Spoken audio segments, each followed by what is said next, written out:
Home science to the point YouTube channel में आप सभी का स्वागत है। क्लास 10th विषय गृह विज्ञान के अंतर्गत आज हम पढ़ेंगे पाठ 7 जल के स्रोत एवं उपयोग तथा शुद्धिकरण का भाग 1 को। इस पाठ से आज आप सीखेंगे जल का महत्व, जल की उपयोगिता, जल का संगठन, जल प्राप्ति के स्रोत, जल अशुद्धि के कारण और जल अशुद्धि के बचाव के बारे में आप सीखेंगे। जल का महत्व। जल तथा पानी का जीवन से बहुत ही घनिष्ठ संबंध है। प्राणी जगत तथा वनस्पति जगत के अस्तित्व का एक आधार जल ही है, क्योंकि जल के बिना जीवन संभव नहीं है। जल के अभाव में व्यक्ति केवल कुछ दिन ही कठोरता से जीवित रह सकता है। वास्तव में व्यक्ति के स्वस्थ एवं चुस्त रहने के लिए जल अति आवश्यक है। जल जीवन की एक मूल आवश्यकता है, जो कि प्यास के रूप में अनुभव की जाती है। शारीरिक आवश्यकता के अतिरिक्त मानव जीवन के सभी कार्यकलापों में जल की महत्वपूर्ण भूमिका होती है।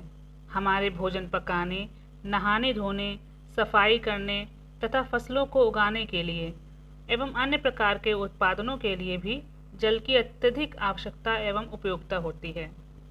जीवन के लिए वरदान स्वरूप विद्युत ऊर्जा का भी निर्माण जल से ही होता है। जल की उपयोगिता एवं महत्व को बहुपक्षीय विवरण द्वारा हम स्पष्ट कर सकते हैं। मानव शरीर के लिए जल की उपयोगिता बहुत अधिक होती है। विभिन्न कार्यों में जल का प्रयोग किया जाता है, जैसे जल के द्वारा शरीर का तापमान समान रहता है। जल शरीर में उत्पन्न होने वाले महत्वपूर्ण रसों को तरलता प्रदान करता है। जो हमारे शरीर के अंदर हार्मोन्स और एंजाइम्स निकलते हैं, उनको तरलता प्रदान करता है। जल पाचन क्रिया में सहायक होता है। शरीर में कोशिकाओं के टूटने फूटने और अन्य कारणों से उत्पन्न जो विषैले पदार्थ होते हैं, उनको मल मूत्र के द्वारा तथा पसीने के द्वारा निष्कासित करता है। शरीर का लगभग 70 से 75% भाग जल से निर्मित होता है। जल रक्त को तरल अवस्था में बनाए रखता है, जिससे रक्त द्वारा शरीर का पोषण होता है। शारीरिक स्वच्छता जैसे स्नान आदि में उपयोग होता है। रक्त संचार व्यवस्था में भी जल का बहुत अधिक उपयोग है, क्योंकि जल ही रक्त को तरलता प्रदान करता है। रक्त में जल की कमी हो जाने पर रक्त गाढ़ा हो जाता है तथा रक्त के गाढ़ा हो जाने पर ना तो रक्त का संचार सुचारू रूप से हो पाता है और ना ही शरीर स्वस्थ रह पाता है। अतः जल का बहुत अधिक उपयोग है मानव शरीर के लिए। अगली उपयोगिता है जल की दैनिक क्रियाओं संबंधी उपयोगिता। शरीर के समान घरेलू दैनिक जीवन के संचालन के लिए भी जल अत्यधिक आवश्यक है। जल के प्रमुख घरेलू उपयोग निम्नलिखित हैं। भोजन पकाने के लिए जल का प्रयोग किया जाता है। वस्त्र आदि को धुलाई के लिए भी जल का प्रयोग होता है। रसोई घर व बर्तनों की सफाई के लिए, फर्श, खिड़कियां, दीवारों, स्नानागार व शौचालय इत्यादि के लिए भी जल का प्रयोग किया जाता है। विभिन्न प्रकार के पेय पदार्थों को बनाने में, जैसे लस्सी, शरबत आदि बनाने में। घरेलू पेड़ पौधे की सिंचाई करने के लिए भी जल की उपयोगिता है। जल पीने तथा स्नान करने के लिए भी जल का प्रयोग किया जाता है। अगला है सामुदायिक कार्यों में जल की उपयोगिता। गांव एवं देहात की गलियों, सड़कों व नालियों आदि की सफाई के लिए जल एक प्रमुख साधन है। बिना जल के नालियों आदि को सफाई नहीं की जा सकती है। गांव में जल के द्वारा ही इनकी सफाई की जाती है। सार्वजनिक पार्कों, बाग बगीचों व वृक्षारोपण जैसे जो महत्वपूर्ण लक्ष्य होते हैं, उनकी प्राप्ति भी जल के द्वारा संभव हो पाती है। वृक्षारोपण करेंगे तो उसको जल देना पड़ेगा। बाग बगीचों, पार्कों आदि में जो वृक्ष लगाए जाते हैं, उनको जल देना है बहुत ज़रूरी है। इसलिए जल के द्वारा ये सभी कार्य, ये सभी लक्ष्य पूरे हो सकते हैं। कृषि तथा खेतीबाड़ी के लिए जल की उपयोगिता। जल के बिना खेतीबाड़ी तो संभव ही नहीं है, अतः कृषि और खेतीबाड़ी के लिए भी जल की बहुत अधिक आवश्यकता होती है। जल से आज अति महत्वपूर्ण ऊर्जा स्रोत विद्युत की प्राप्ति होती है, क्योंकि जल के द्वारा ही विद्युत ऊर्जा उत्पन्न होती है। बिना बिजली के आज हम कोई भी कार्य, कोई भी पंखा, किसी प्रकार के आराम नहीं उठा सकते हैं। अतः बिजली बहुत ही ज़रूरी है और यह महत्वपूर्ण ऊर्जा हमें जल से ही प्राप्त होती है। जल की सहायता से बड़े पैमाने पर विद्युत शक्ति तथा वाष्प शक्ति उत्पन्न करके बड़े बड़े उद्योग और ट्रेन चलाई जाती हैं, रेलें चलाई जाती हैं। आग बुझाने के लिए भी जल की सहायता ली जाती है। आग जो है जल के द्वारा ही बुझाई जाती है। कहीं बहुत बड़ी बड़ी बिल्डिंग्स में आग लग जाती है या घर में कहीं आग लग जाती है तो जल के द्वारा ही हम सबसे पहले उसको बुझाते हैं। ये एकमात्र साधन होता है। यदि बिजली आदि से लगा है तो उसको अलग तरीके से बुझाएंगे, किंतु आग बुझाने का जल बहुत ही सहायक माध्यम है। तो चलिए अब हम जल के संगठन को देख लेते हैं।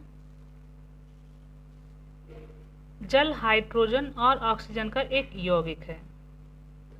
इसमें 2 भाग हाइड्रोजन के और 1 भाग ऑक्सीजन का होता है। यही शुद्ध जल होता है। शुद्ध जल में 2:1 का अनुपात होता है। सामान्यतः जल में कई प्रकार के घुलनशील पदार्थ घुले रहते हैं, जिसके कारण यह अशुद्ध हो जाता है। जल एक महत्वपूर्ण विलायक होने के कारण अनेक पदार्थों जैसे अनेक तत्वों के लवण इत्यादि को आत्मसात कर लेता है। प्राचीन काल में जल को एक तत्व के रूप में जाना जाता था। वैज्ञानिकों ने बाद में विभिन्न प्रयोगों द्वारा सिद्ध किया कि जल हाइड्रोजन के 2 भाग और ऑक्सीजन के 1 भाग का यौगिक है तथा इसे H2O के द्वारा H2O का सूत्र प्रदान किया गया। H2O यह शुद्ध जल का सूत्र है। जल का वैज्ञानिक विश्लेषण सर्वप्रथम इंग्लैंड निवासी वैज्ञानिक कैवेंडिश ने किया था।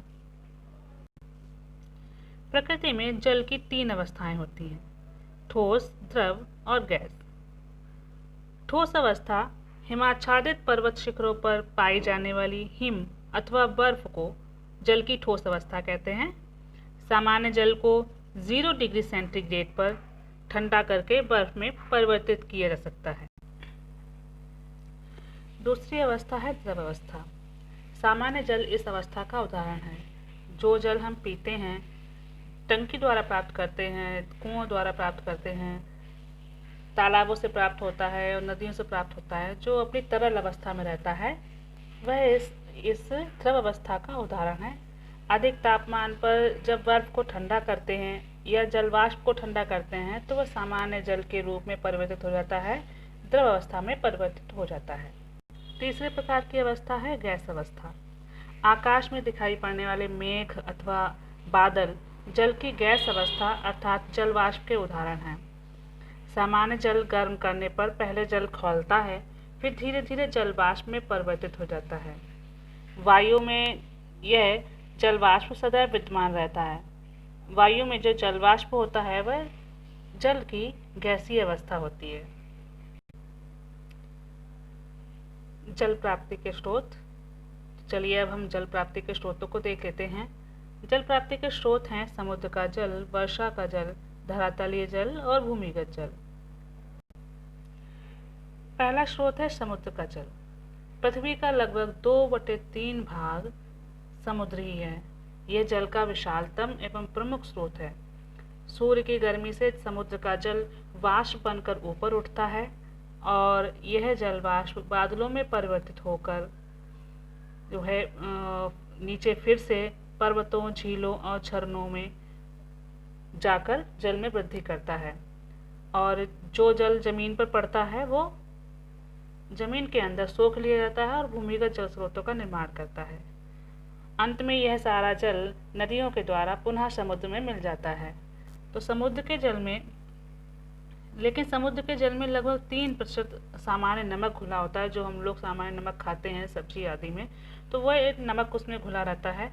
तो इस प्रकार समुद्र का जल हमारे लिए नमक का एक महत्वपूर्ण स्रोत है। किंतु यहाँ यह स्पष्ट कर देना आवश्यक है कि भले ही समुद्र जल के विशालतम स्रोत हैं, बहुत सारा इसमें जल है, लेकिन समुद्र का जल खारा होने के कारण, नमकीन होने के कारण पीने और खाना पकाने के काम में नहीं लाया जा सकता। लवण की इसमें अधिकता होने के कारण इसे सिंचाई के कार्य में भी प्रयोग नहीं किया जा सकता। अतः इस समुद्र का जो इतना बड़ा विशालतम स्रोत है जो जल का, वह हमारे लिए उपयोगी नहीं होता है। दूसरा स्रोत है वर्षा का जल। पृथ्वी पर पाए जाने वाले अन्य जल स्रोतों का मूल वर्षा का जल ही है। ये पूर्णतः शुद्ध होता है, लेकिन पृथ्वी पर पहुँचते पहुँचते इसमें वायुमंडल की अनेक गैसें, कार्बन डाइऑक्साइड, नाइट्रोजन आदि, धूल कण एवं पर्यावरणीय अशुद्धियाँ व रोगाणु के मिल जाने के कारण यह अशुद्ध एवं हानिकारक हो जाता है। इस स्थिति में एक दो बार वर्षा हो जाने के बाद ही वर्षा के जल को पीने के लिए एकत्रित करना कम हानिकारक रहता है, क्योंकि जो पहली वर्षा होती है तो वह उसकी वर्षा की बूंदें जो वायु में रोगाणु और धूल कण और गैसें, हानिकारक गैसें हैं, वो सारी उस वर्षा की बूंदियों के साथ जमीन पर गिरती हैं और वर्षा के जल में मिल जाती हैं, तो वर्षा के जल को शुद्ध कर देती हैं। अतः जो पहली और जो दूसरी बारिश होती है उसके बाद ही जल पीने के लिए जल को एकत्रित करना चाहिए। वैसे वर्षा का जल मृदु होता है और इस जल को घरेलू उपयोग के लिए उपयुक्त रहता है, इसको उपयोग कर सकते हैं। तीसरे प्रकार का स्रोत है धरातलीय जल। धरातलीय जल के अंतर्गत नदियाँ, झीलें, झरने, तालाब इत्यादि ये सभी आते हैं। इन सभी स्रोतों की अपनी अलग अलग विशेषताएं एवं उपयोग हैं, जो कि निम्नलिखित हैं। नदियाँ। तीव्र प्रभाव वाली नदियों का जल प्रायः मृदु एवं शुद्ध होता है। जो तेज प्रभाव वाली होती हैं, जो जिनमें बहुत तेज से प्रभाव होता है, बहुत तेज से बहती हैं, तो उन नदियों का जल प्रायः मृदु और शुद्ध होता है। प्रायः उद्गम स्थान पर सभी नदियों का जल पीने योग्य होता है। जहाँ से वे नदियाँ निकलती हैं वह उसका उद्गम स्थान कहलाता है, तो वहाँ पर उसका जल पीने योग्य होता है और बहुत ही शुद्ध होता है। लेकिन जैसे जैसे बड़े बड़े शहरों और औद्योगिक क्षेत्रों के किनारे पर पहुँचती हैं, तो वहाँ पर अनेक सार्वजनिक और औद्योगिक अशुद्धियाँ मिल जाने के कारण नदियों का जल पीने के योग्य नहीं रह पाता है। इस स्थिति में नदियों के जल को किसी उपयुक्त उपाय द्वारा शुद्ध एवं साफ करके ही जल को पीने के काम में लाना चाहिए। झीलें वर्षा के जल का संग्रहित रूप हैं। ये प्रायः गहरी भूमि में बनती हैं। इनमें बर्फ पिघलने पर पर्वतीय नदियों का और वर्षा का जल एकत्रित होता रहता है। इस प्रकार की झील प्राकृतिक होती हैं, जैसे कश्मीर की डल झील तथा नैनीताल की झील। मानव द्वारा निर्मित झील को कृत्रिम झील कहते हैं। मानव द्वारा भी झीलें निर्मित की जाती हैं, जिनको हम कृत्रिम झील कहते हैं। ये बांधों द्वारा बनाई जाती हैं, जैसे पंजाब में भाखड़ा बांध की झील। झील के जल को शुद्ध करके पीने योग्य बनाया जा सकता है। इससे विद्युत उत्पादन भी किया जा सकता है। सोते और झरने। जल प्राप्ति के प्राकृतिक स्रोत सोते एवं झरने भी हैं। जब कहीं कठोर चट्टान को फोड़कर भूमिगत जल बाहर निकलने लगता है, तो उसे जल को सोता या स्रोत कहते हैं। जैसे कि कठोर भूमि है और ये कठोर भूमि है और यहाँ से जल की बूंदें निकल जाएं, जहाँ पर उसे कमज़ोर ज़मीन मिलेगी वहाँ पर जल के स्रोत फूट पड़ेंगे और जल बहने लगेगा, तो ये स्रोत कहलाते हैं जल के। पीने के सोते अनेक प्रकार के होते हैं। कुछ स्रोतों से तो केवल शुद्ध जल ही निकलता है और कुछ स्रोतों से लवण युक्त यानी नमकीन जल मिलता है और कुछ स्रोतों से गर्म पानी भी प्राप्त होता है। स्रोतों का जल भिन्न भिन्न गुणों से युक्त होता है और स्रोतों के जल को अनेक बार पेट और त्वचा संबंधी रोगों के उपचार के लिए भी प्रयोग किया जाता है। स्रोतों के समान झरने भी जल प्राप्ति के प्राकृतिक स्रोत हैं। झरने मुख्य रूप से पहाड़ी क्षेत्रों पर पाए जाते हैं। झरनों का जल ऊंचाई से नीचे गिरता है। झरनों का जल भी स्रोतों के समान ही होता है। स्रोतों तथा झरनों के पानी का इस्तेमाल करने से पूर्व उनके गुणों की जांच कर लेनी चाहिए, क्योंकि इनमें कुछ हानिकारक लवण भी विद्यमान रहते हैं। इसलिए स्रोतों और झरनों के पानी को प्रयोग करने से पहले उनकी लवणता याद कर लेनी चाहिए और उसके बाद ही उसके जल को पीना चाहिए। अगला है तालाब। झीलों की तरह तालाबों में भी वर्षा का जल एकत्रित रहता है। देहात में जल प्राप्ति का यह एक प्रमुख प्राकृतिक साधन है। ग्रामीण लोग इसमें स्नान करते हैं और वस्त्र आदि भी धोते हैं। पशुओं के नहाने के पीने के पानी का तालाब एक महत्वपूर्ण साधन है।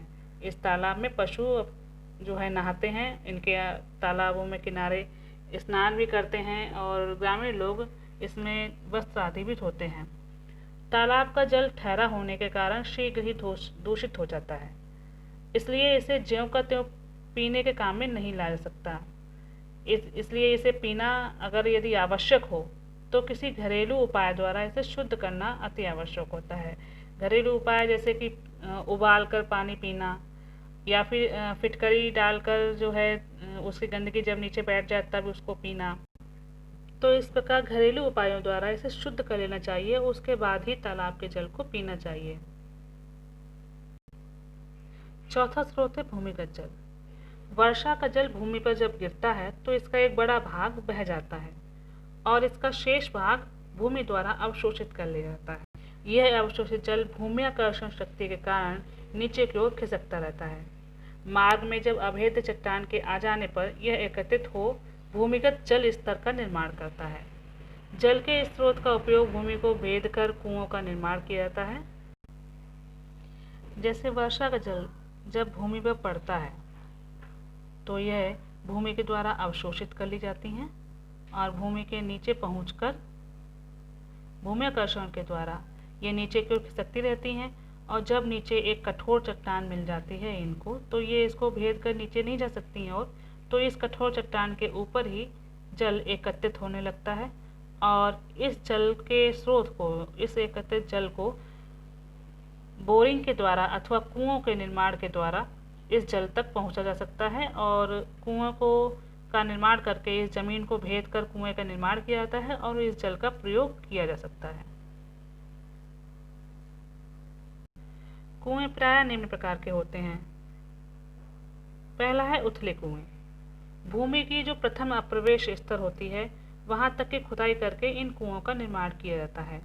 इनकी गहराई लगभग 30 फीट तक होती है। ये 30 फीट तक खुदाई करके इनका निर्माण किया जा सकता है। भूमि में उपस्थित लवणों के कारण उथले कुओं का जल प्राय कठोर होता है। गंदी जगह अथवा नाले के आसपास स्थित कुओं का जल पीने योग्य नहीं होता है। जो पृथ्वी की नीचे जो प्रथम जल प्रवेश स्तर होता है उसको खोदकर लगभग 30 मीटर खोदकर वहां से जल प्राप्त करते हैं, तो यह जल जो है कठोर होता है, इसमें लवण अधिक पाए जाते हैं। तो और यदि यह कुआं गंदी जगह और नाले के आसपास स्थित है तो वह जल पीने योग्य नहीं होता। दूसरे प्रकार के कुएं हैं गहरे कुएं। इन कुओं की गहराई लगभग 100 फीट तक होती है।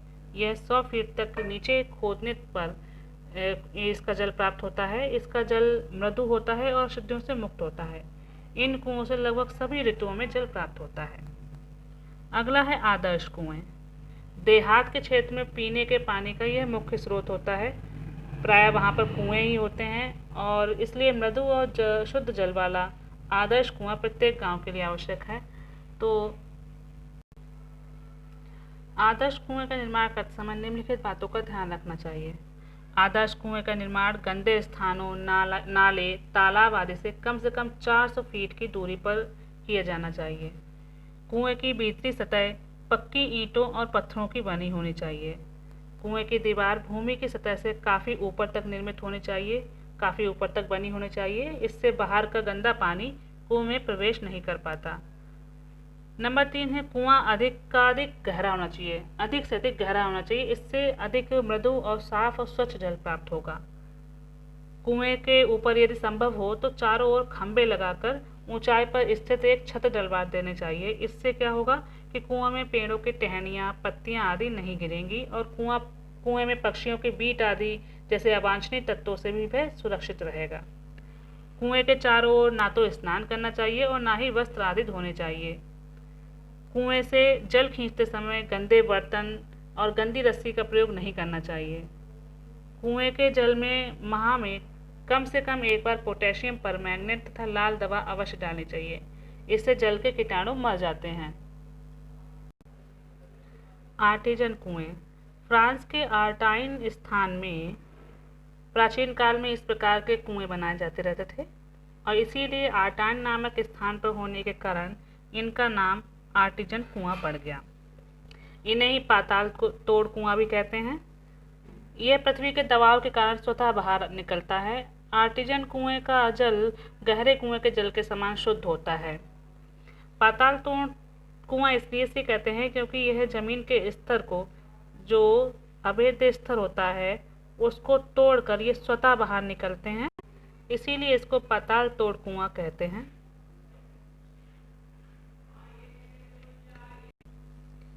नलकूप। भूमि में जल स्तर को गहराई तक छेद कर लोहे का पाइप डाल दिया जाता है। जमीन जो होती है उसको गहराई तक छेदा जाता है और उसमें एक पाइप डाल दिया जाता है और इस जल को ऊपर खींचने के लिए हाथ के पंप और विद्युत मशीन का प्रयोग किया जाता है, अर्थात बोरिंग की जाती है। और नलकूपों का प्रयोग सिंचाई एवं पानी के जल प्राप्ति के लिए किया जाता है। खेतों में बोरिंग करके ट्यूबवेल आदि लगाए जाते हैं। और जो हमारे घर पे टंकियाँ लगी हुई हैं, समर लगे हुए हैं, तो उसमें पहले लोहे का पाइप डाल के बोरिंग करके छेद करके जो है लोहे का पाइप डाला जाता है और उसके द्वारा उस जल को ऊपर खींच लिया जाता है।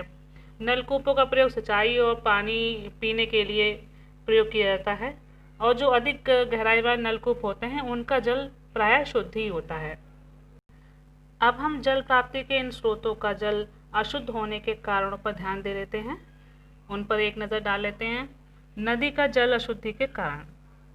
तीव्र प्रभाव वाली नदियों का जल प्रायः शुद्ध ही होता है, किंतु मानवीय क्रियाओं द्वारा यह अशुद्ध हो जाता है। तो उसके जल अशुद्धि के निम्नलिखित कारण हैं। नदियों में नगरों एवं गांव की गंदगी बहा दिए जाने के कारण इसका जल पीने योग्य नहीं रहता है। गांव और नगरों की जो नालियाँ होती हैं उन सब का पानी सीधे नदियों में ही छोड़ दिया जाता है, तो इससे नदियों का जल अशुद्ध हो जाता है। नदियों के किनारे की जाने वाली खेती से रासायनिक पदार्थ जैसे खाद और कीटनाशक औषधियाँ नदी के पानी में मिलकर उसे दूषित कर देते हैं। नदी के किनारे पर स्नान करने और वस्त्र आदि धोने से भी इसका जल अशुद्ध हो जाता है। पशुओं को नदी में घुसाकर स्नान कराने से भी जल में गंदगी बढ़ जाती है। नदियों के किनारे पर शवदाह करने, अस्थियों एवं राख को सीधे जल में विसर्जित करने से भी जल पीने योग्य नहीं रह जाता। विभिन्न औद्योगिक संस्थानों द्वारा औद्योगिक अवशेषों और व्यर्थ पदार्थों को निकटवर्ती नदियों के जल में सीधे प्रवाहित कर दिया जाता है। सीधे ही पाइपलाइन नदियों में डाल दी जाती है, इससे नदी का जल अशुद्ध हो जाता है और दूषित हो जाता है। नदी के जल को शुद्ध करने के उपाय। नदी के जल को कुछ सामान्य उपायों द्वारा दूषित होने से बचाया जा सकता है, जो कि निम्नलिखित हैं। नदियों के जल में मलमूत्र व अन्य प्रकार की गंदगी प्रवाहित नहीं करनी चाहिए। औद्योगिक अवशेषों एवं व्यर्थ पदार्थों से नदियों के जल का बचाव किया जाना चाहिए। नदी के किनारे पर स्नान नहीं करना चाहिए और नदी के जल में वस्त्र आदि धोकर उसकी गंदगी में वृद्धि नहीं करना चाहिए। वस्त्र आदि नहीं धोने चाहिए। पशुओं को नदी में नहीं घुसने देना चाहिए और यदि उनको नहलाना है तो बाहर नदी के पास नहीं नहलाना चाहिए। नदियों में अस्थियों की राख विसर्जित नहीं करनी चाहिए। नदी के किसी साफ तट को छांटकर वहीं से पेयजल प्राप्त करना चाहिए। नदी के जल को उबालकर पीना स्वास्थ्य के लिए हितकर होता है, इसको उबालकर ही प्रयोग करना चाहिए। तालाब का जल अशुद्धि के कारण। अधिकांश ग्रामीण क्षेत्रों में तालाब उपलब्ध होते हैं। तालाबों में मूल रूप से वर्षा का जल ही एकत्र होता है, लेकिन वहाँ पर विभिन्न आंतरिक और बाहरी कारणों से तालाबों का जल दूषित हो जाता है, अतः सामान्य रूप से पीने योग्य नहीं रह जाता। जल की अशुद्धि के निम्नलिखित कारण हैं। ग्रामीण इसमें स्नान करते हैं और वस्त्र आदि धोते हैं, इससे जल अशुद्ध हो जाता है। पशुओं को नहाने और पानी पीने के लिए सीधे ही तालाब में उतार दिया जाता है, तो पशुओं के शरीर में जो गंदगी लगी होती है तो इससे वह तालाब के जल में मिल जाता है और तालाब का जल अशुद्ध हो जाता है। गांव की नालियों के गंदे पानी का निकास भी प्रायः तालाब में ही डाल दिया जाता है। जितनी भी नालियां होती हैं पूरे गांव भर की, वो सारी तालाब में उतार दी जाती हैं, तो इससे वो गंदा जल नालियों का तालाब में एकत्रित हो जाता है और पूरे तालाब का पानी गंदा कर देता है। पेड़ों की टहनियाँ और पशु पक्षियों के मलमूत्र भी तालाब में सड़ते रहते हैं और चूँकि तालाब का जल स्थिर अवस्था में रहने के कारण स्थिर अवस्था में रहता है, तो तालाब के जल में मच्छर और कुछ कीड़े भी पनपते रहते हैं। तो ये सभी कारण हैं तालाब के जल की अशुद्धि के। अब तालाब के जल को शुद्ध करने के उपायों को देख लेते हैं। तालाब काफ़ी गहरे होने चाहिए। तालाब गहरे होने चाहिए और तालाब के अंदर नहाना धोना पूर्णतः वर्जित होना चाहिए। तालाब के अंदर घुसकर नहाना या धोना जैसे कार्य नहीं करना चाहिए, वस्त्र आदि नहीं धोने चाहिए। तालाब के आसपास गंदगी नहीं होनी चाहिए। तालाब के जल को शुद्ध करने के लिए इसमें छोटी-छोटी मछलियाँ छोड़ देनी चाहिए। इससे जो मछलियाँ छोटी-छोटी होंगी वो तालाब के अंदर जो कीटाणु पनपते हैं, जो अशुद्धियाँ होंगी उनको वो खा जाएँगी और जल को शुद्ध कर देंगी। तालाब के चारों ओर ईंटों तथा सीमेंट से पक्का एक चारदीवारी बना देनी चाहिए। तालाब से पानी निकालने के साफ बर्तनों का प्रयोग करना चाहिए। तो इस प्रकार से इन उपायों से तालाब के जल को शुद्ध रखा जा सकता है। तो आज आपने सीखा जल का महत्व, जल की उपयोगिता, जल का संगठन और जल प्राप्ति के स्रोत के बारे में जाना, जल अशुद्धि के कारण तथा बचाव के उपायों को सीखा। अब हम अगले लेक्चर में जल के प्रकार, जल में पाई जाने वाली अशुद्धियाँ, जल को शुद्ध करने के उपायों को पढ़ेंगे। अब समय है आज के अभ्यास प्रश्न का। आज का अभ्यास प्रश्न है, मानव जीवन में जल का क्या महत्व है? मानव जीवन में जल का क्या महत्व है? और दूसरा प्रश्न है, जल का संगठन बताइए, जल प्राप्ति के स्रोत कौन-कौन से हैं, उनको बताना है। आज का कमेंट बॉक्स प्रश्न है, जल का रासायनिक सूत्र बताइए। जल का रासायनिक सूत्र बताइए। इसका उत्तर आप अवश्य दीजिएगा और नीचे कमेंट बॉक्स में लिखकर दीजिएगा, जिससे हमें मालूम पड़ जाएगा कि आप हमारी वीडियो अच्छे से सुन रहे हैं, देख रहे हैं और पढ़ भी रहे हैं। आज के लिए बस इतना ही, फिर मिलेंगे अगली वीडियो में। अगर आपका कोई क्वेश्चन है, कोई सवाल है तो आप नीचे कमेंट बॉक्स में लिखकर पूछ सकते हैं। और लेक्चर को अच्छे से समझने के लिए वीडियो को बार-बार देखिएगा और अच्छे लगे तो लाइक ज़रूर कीजिएगा। और लगातार वीडियो पाने के लिए अगर आपने चैनल को अभी तक सब्सक्राइब नहीं किया तो सब्सक्राइब कर लीजिएगा। साथ में लगे बेल आइकन को भी दबा देना, जिससे कि आपको नोटिफिकेशन मिलता रहेगा और कोई भी वीडियो आपकी मिस नहीं होगी। वीडियो को अपने दोस्तों को ज़रा शेयर कीजिए, जिससे कि उनकी भी हेल्प हो सके और उनकी भी पढ़ाई हो सके। Thanks for watching.